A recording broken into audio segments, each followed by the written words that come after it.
Hello hospitality industry, Mauricio Schiller speaking, the host of Talking Hospitality podcast by the Schulering HUB.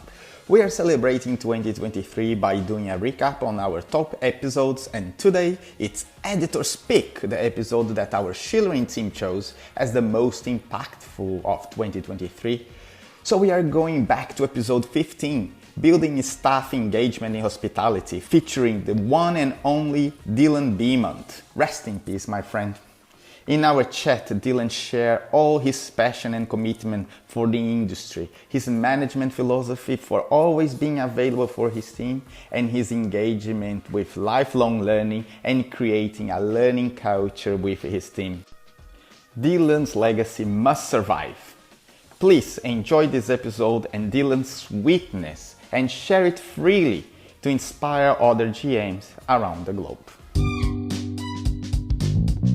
Hello everybody and welcome to another episode of our Schulering HUB Podcast, Talking Hospitality. My name is Mauricio Schiller, your host, and today I'm honored to welcome one of the top 50 influencers of social media for hospitality and the general manager for the Fairfield Inn by Marriott in Eugene, Oregon, Dylan Beaumont. Sorry, I always get the names wrong, so I'll repeat that. Dylan Beaumont, welcome to the show. Thank you very much, Mauricio. I appreciate you. Dylan, you've been amazing on LinkedIn. You share amazing things, but before we get there, I want to understand, you are in the end of your day today. I'm beginning mine. How was your day? Did you have an eventful day or did you have just a routine one? I actually had a doctor's appointment early this morning. So it was like how when you have a doctor's appointment, you enter and you're never going to be not anxious, really. I don't know anybody who goes to the doctor who feels greatly comfortable and at their best.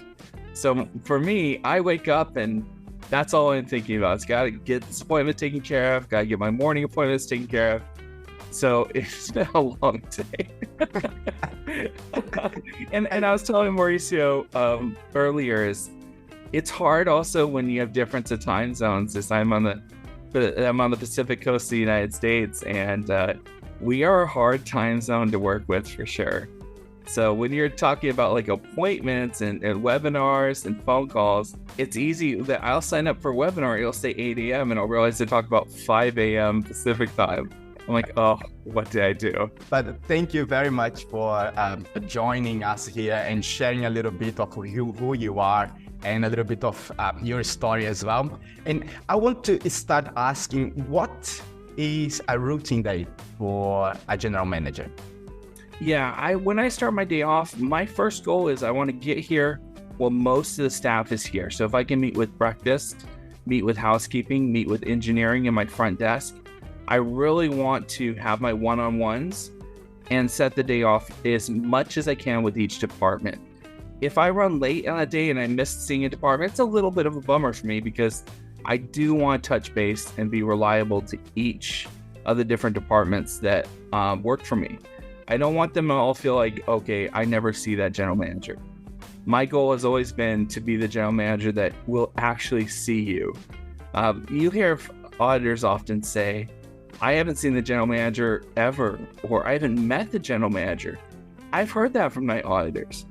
So for me, if I could come in on my time off and spend time with my night auditor and work with them, that's a pleasure for me. But I want to see every department if I can. So the start of my day is usually, let's carve out a little bit of time with everybody together if we can, or if they're busy individually, and let's set the tasks for the day. And sometimes what I'll do is I'll also build checklists based on what they say, because then I want to hold them accountable at the end of the day with that checklist they've given me or we've mutually agreed upon, and say, hey, how many of these did you hit today? I once had a general manager who was or director of operations who had told my engineer, he said, Dylan's very different than me when you work for him. He's going to have checklists to make sure you fulfill all those obligations. And I'm glad that engineer enjoyed that and appreciated that approach, because I definitely do. I love my checklists. That's awesome. That's awesome. Checklists are important indeed. I remember my time up in the kitchen, and the best kitchen I ever worked was the one that had a checklist from 6 in the morning to 10 in the evening. And I have a checklist was the easiest one to work for, actually. And Dylan, tell me one thing. How long ago have you started your career, and why did you start it? It started 23 years ago.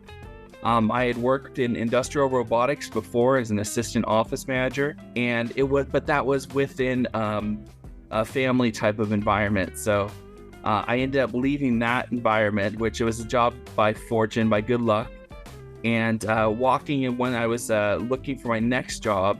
I just walked into a hotel and applied, and it really wasn't like I was pursuing hospitality. The question you hear often people ask is, did you choose hospitality or did hospitality choose you? You could say it was kind of neither. I kind of went in and treated it as a job, which became a career and a passion. That's quite nice story. So what values do you think that kept you working in hospitality for this 23 years then?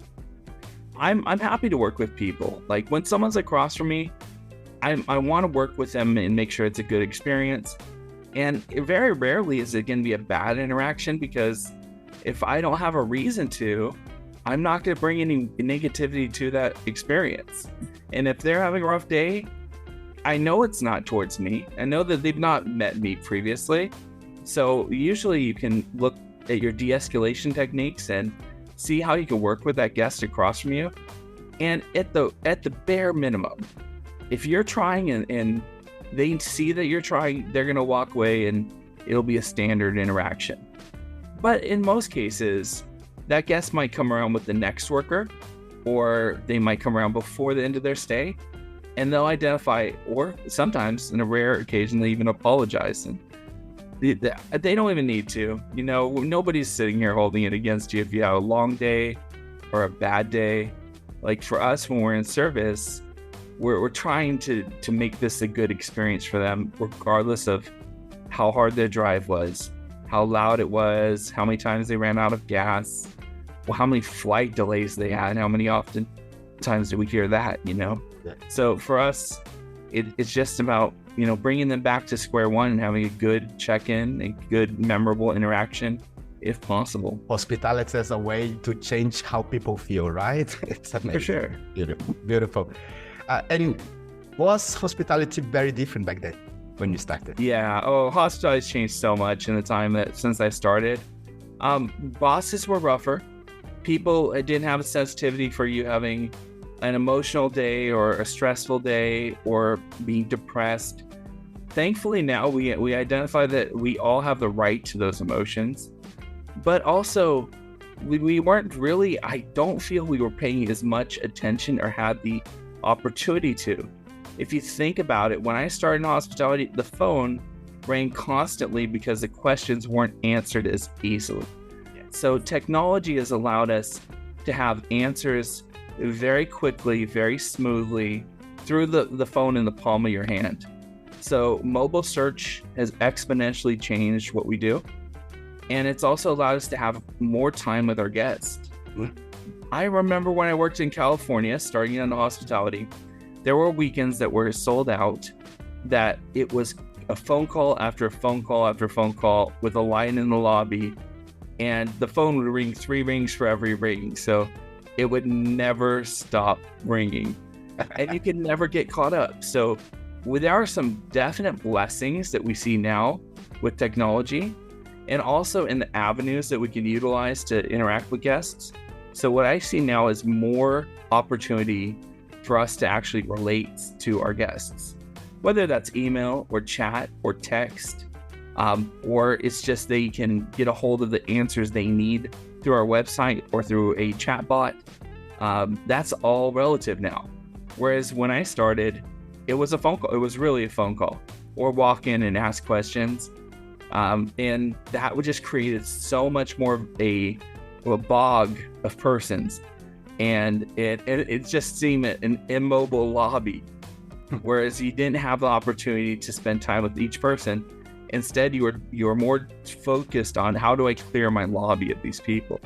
And that's not how you think about service when you're thinking like that. Beautiful to know a general manager actually using the technology for the right purpose of freeing up time and talk to people and making that connection with the guests. Like a lot of the technology being said in the bottom line is always about the bottom line.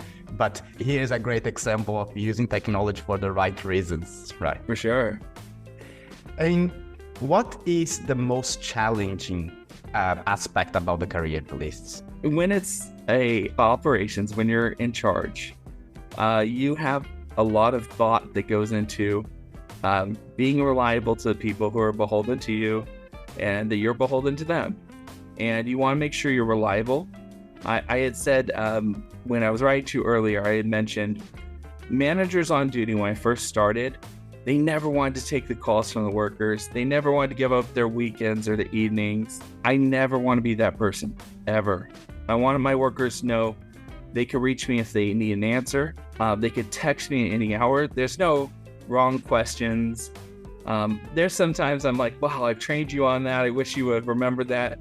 But it certainly isn't that I'm mad at anybody or going to lecture anybody. I'm going to be there to give them the answer. But I see that it wasn't always that way in hospitality. I remember a lot of managers were so forceful and iron-handed about their free time. And so for me, I try and I struggle at times on how do I keep this balance between my personal life and also being available to every one of my workers. So I always look at it this way. If I have my strongest crew on certain days and certain times, that's really when I should focus my scheduled activities away from work, because those are the ones who've been with me for years, right? If I have a newer worker, that's why I need to spend more time on property and more time available to them, because I want to be more available in case they have any questions on site if possible, and not taking that time away from the property, because that's the worker who's going to most likely need me. The ones who are very, very seasoned, know how to work with me at text message, and wherever I am, I could say, okay, send me a screenshot. I'll look at the screenshot, I'll give them an answer. And then everything continues onward. Nothing is stalled out. But if that worker is less experienced, I need to be focusing on property time more so then. That's pure leadership, right? That's beautiful. That's a great example. Work-life balance is a challenge, I think, in every career. It really is. And I'll always be honest about the fact that operations, you're always trying to find that proper rhythm. Yeah. There's also times that the intangibles happen. You could have a fire alarm go off. You could have a sprinkler bust and have a flood in your parking lot. All those things can happen. And if you're in charge, well, no matter what type of balance you were looking for, you're going in. Now that's when you answer your phone and show up and you make sure that worker isn't stressed and trying to captain a sinking ship. Like, that's your job. My job's to captain the sinking ship, not yours. I can imagine now people listening to this podcast and having two types of general managers thinking. One thinking, this guy's crazy, I will never do that in my life. And the one saying, wow, that's inspiring. And how can I build this A team that will allow me to free up a little bit of my time? So in your opinion, how can you build this great team? What type of leadership you use to build these strong teams? All the things that you've learned in your career, if you've learned shortcuts and strategy, and you've learned tactics, and you see these things as the gems of your knowledge, don't retire with them. Don't act like that belongs to just you.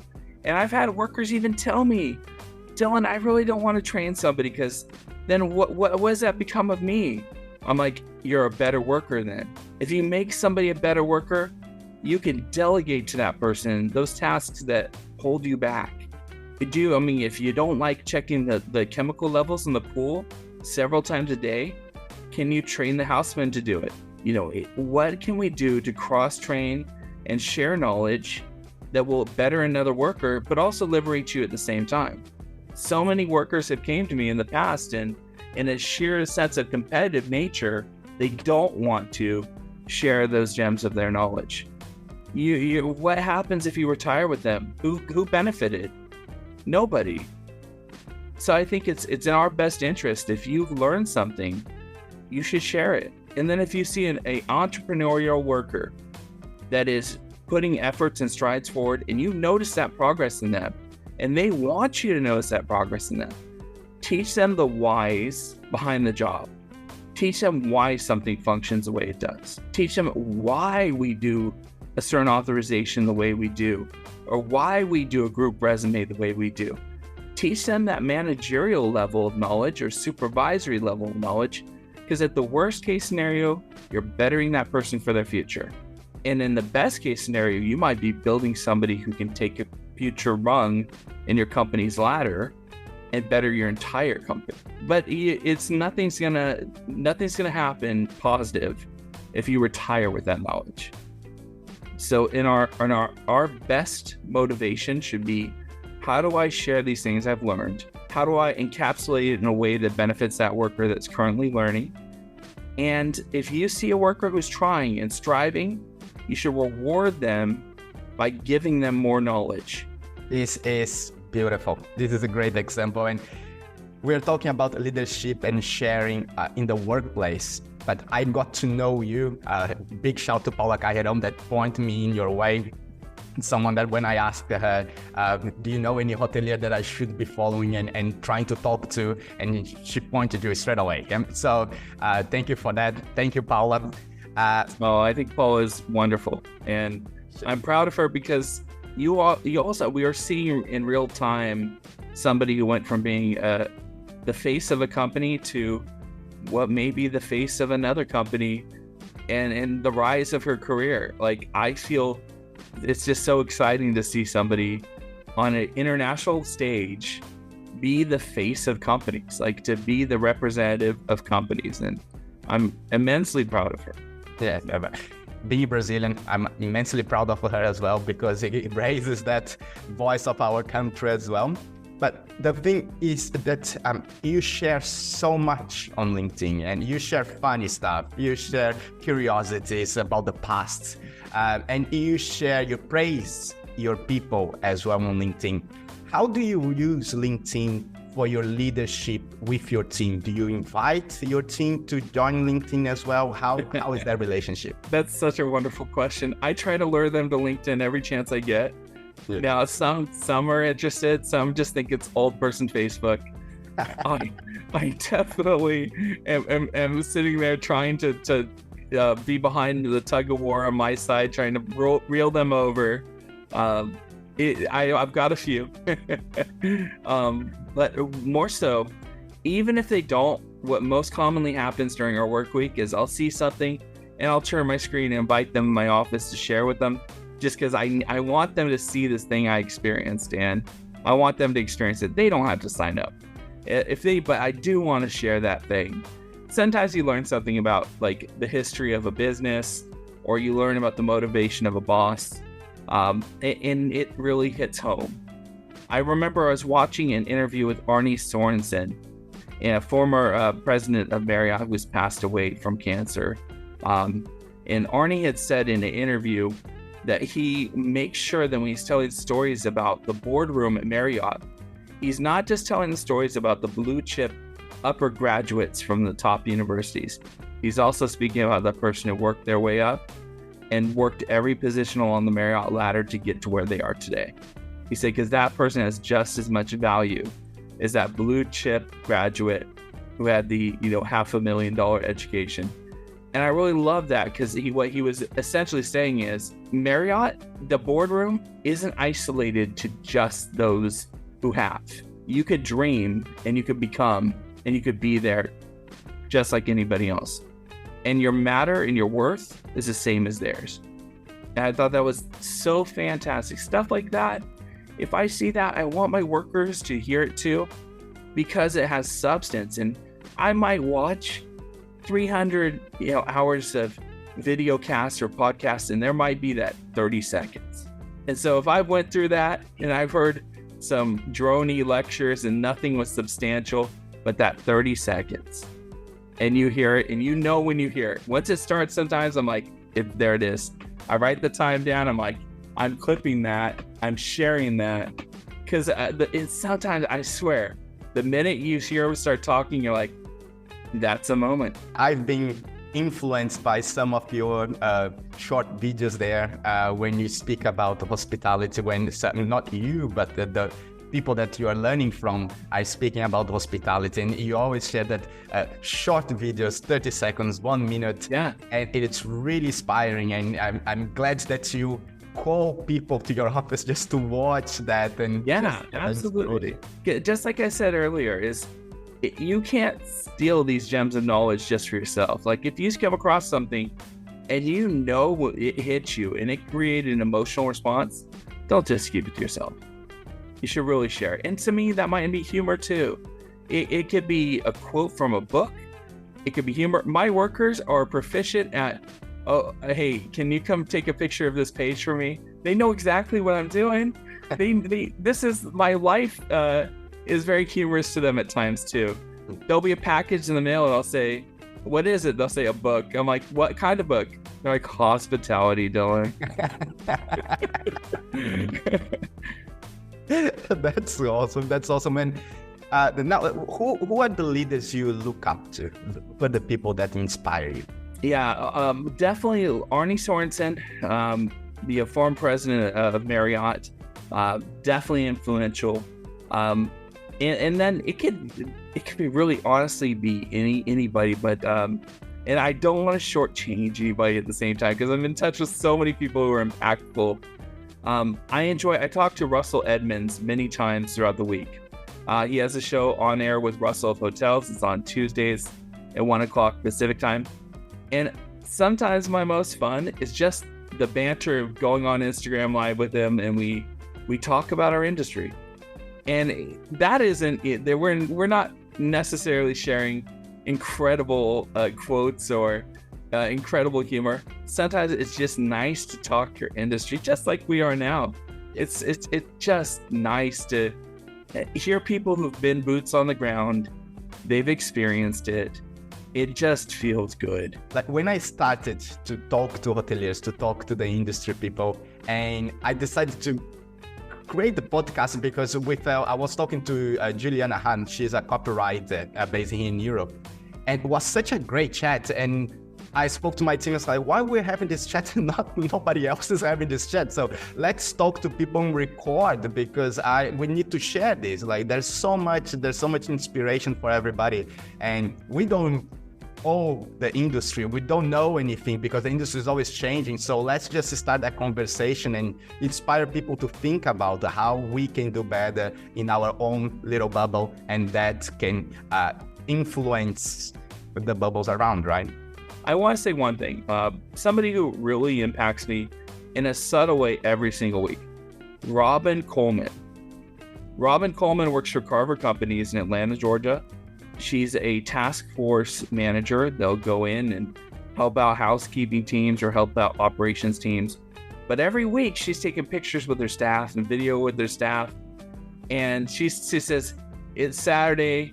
You know the checkouts are high today. You know it's going to be a hard turnaround. Let's go rock stars. Let's be rock stars today. And she has this sincere enthusiasm that's absolutely engaging. And you watch somebody like this that's just got a fire, an absolute fire. And I just think she is the sweetest woman. But I also love the fact that she brings those workers in her videos and pictures. And she'll pull these housemen aside or these housekeepers aside and say, look at these rock stars. I'm like, look at those rock stars. Exactly. I feel the same way. Like, you'll never meet somebody more proud of their houseman. My houseman, Roan, my houseman, Martine, my engineer, Roan, my team, I feel that. I feel that sincerely because what they do, and like, I love meeting with my staff and setting those things to do. And when they do it, when they accomplish it, they are a rock star to me. Absolutely. And when you get praise or you get an award, it to me, so much of that, such an incredible amount of that is because my team functions the way they do. I could run late on a given day and send some text messages in and it's all taken care of. And it takes a while to get there, but once you get there, And once you start working like a fine oiled machine, it's a really nice place to be. And it's that teamwork that allows for that. And so for all those team members I have that allow me to live successfully in my professional career, I'm so in debt to them. And so when I see Robin Coleman feature her workers, I love it. I absolutely love it. Because it's so real to me, you know? So that's awesome. I'll make sure that I find Robin and try to follow her and get some inspiration as well. Hopefully I can speak to her here as well. And Robin Coleman from Carver Companies in Atlanta, Georgia. I'm telling you, you're going to have a good time. Sometimes you play it and you're just like this. I've seen times she's just dancing with her workers. I'm like, I love that. Yeah, that's amazing. That's amazing. And what's you're most proud of in your career so far? Just being where I am today, not having as much of the burdens and stress. And when I came up in hospitality, so much was different than it is today. I love having the support of my organization and my workers. I'm proud to be where I am currently. It took a long career to get here. You know, I had worked in luxury hospitality as a manager, and the recession hit in 2008. And I remember traveling on my last paycheck all across the Western United States to all these people who said, if you're ever unemployed, call me. I would be honored to employ you. And every one of them, they said, oh, can't do it because of the recession. And so when I worked my way back up to running a hotel again, it was a really proud feeling for me. That's awesome. That's awesome. And to close, I want to hear a very memorable story that you had in your career. Please. So at that job, that was Dolphin Bay Resort and Spa in Shell Beach, California. I had a night where it was absolutely storming, and I was alone. I was covering an all-night shift, and this is the type of resort that had the giant glass walls on each side of the lobby. So when it's storming, you're seeing everything. You're seeing the lightning, you're seeing the hail, and you're right there watching it through the window. And this resort was right on the Pacific Ocean. So the torments of the weather had nowhere to go but right to the resort. So I was working alone, and my last arrival had yet to arrive. And I got a call in the middle of the night, and that last arrival was stranded. His vehicle disabled. It was a couple miles away. I thought, okay, what do I do? I'm alone here. I have no one to watch the resort. It was dark and bleak and storming.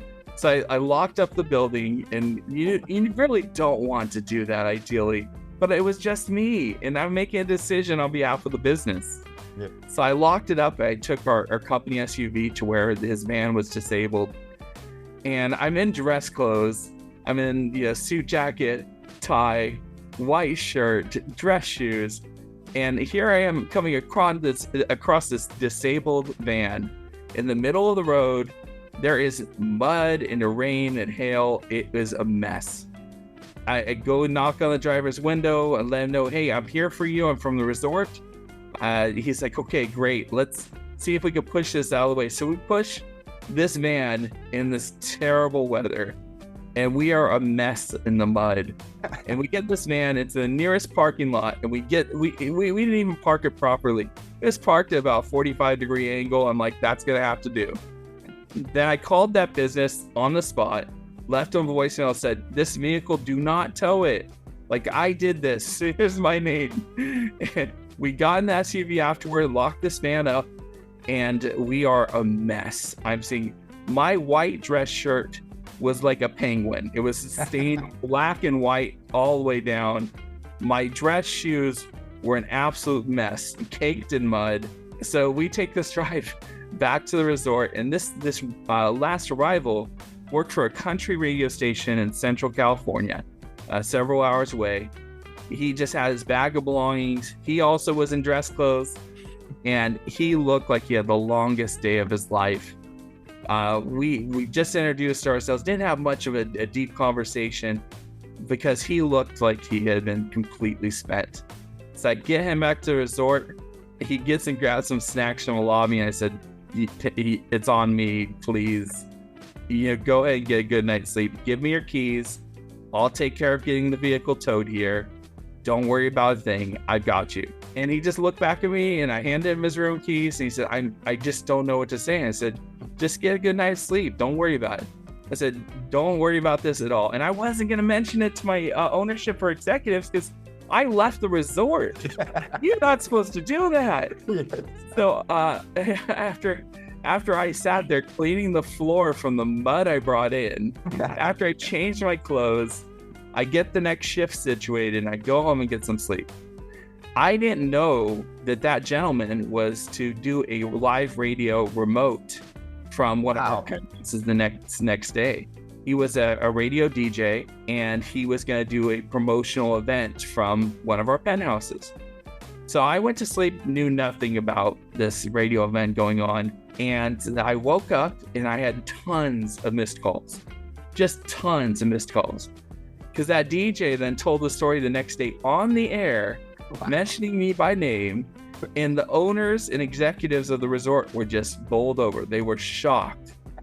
And then, little to my knowledge at the time, callers called into that radio station the next hour making job offers for me when I wasn't even awake. So later on I heard about it, and the owners and management were very, very proud of me, very congratulatory. But the sad thing is, and I always lament this, I never heard those job offers. They went to my management and my ownership instead to me, and I'm sure they got put away in a wastebasket somewhere. Sad. But that's this stuff happens, and the hospitality, that stuff you have to do in the middle of the night, it's a decision time. It's when you're on the spot and you have to make your best judgment call. And I remember there's a quote that I saw from James Ferguson, who said that we practice these things and we train these things so the day that in the time that comes, we're ready to go. So when we so often in our careers we're talking about training and we're studying and we're reading, it is also for that time when it's that knowledge is called upon on the spot, the best decision you're going to make, People, Dylan Beaumont, what an amazing person, what an amazing inspiration. This story was just fantastic, and it shows who you are as a person as well. Someone worried about the human being. Wait, it's not about the business, everything. It's about that human being in that storm. And this is really inspiring. Dylan, how can people get in touch with you? You could definitely find me on LinkedIn. You can find me just looking at Dylan Beaumont. I'm the general manager of the Fairfield by Marriott in Eugene, Oregon. I'm also on Instagram at Beaumont in Oregon is my Instagram name. I'm not on Instagram as active as I am on LinkedIn. I really enjoy using LinkedIn for being social, so great to connect with me there. And I'm also available if anybody ever needs just any bit of advice, any bit of help that you need. If you have a general question, I'm happy to answer. It was an immense pleasure talking to you, Dylan. It was fantastic. For me, you finished your day, so go have your rest, chill. For me, was the best way to start mine, starting with such inspiration. So thank you very much for allowing me and our audience to listen to you and your stories. It was fantastic chat. Thank you. Well, thank you for the invitation. I really appreciate it. I appreciate your support of my content and the stuff I put out there. And I look forward to sharing things with you in the future. And I like that your focus is on also helping people on ways to learn and helping to inspire others. It's an honorable road. I love it. Thank you very much. Schulering, I'll see you later. Thank you. Thank you. Appreciate you.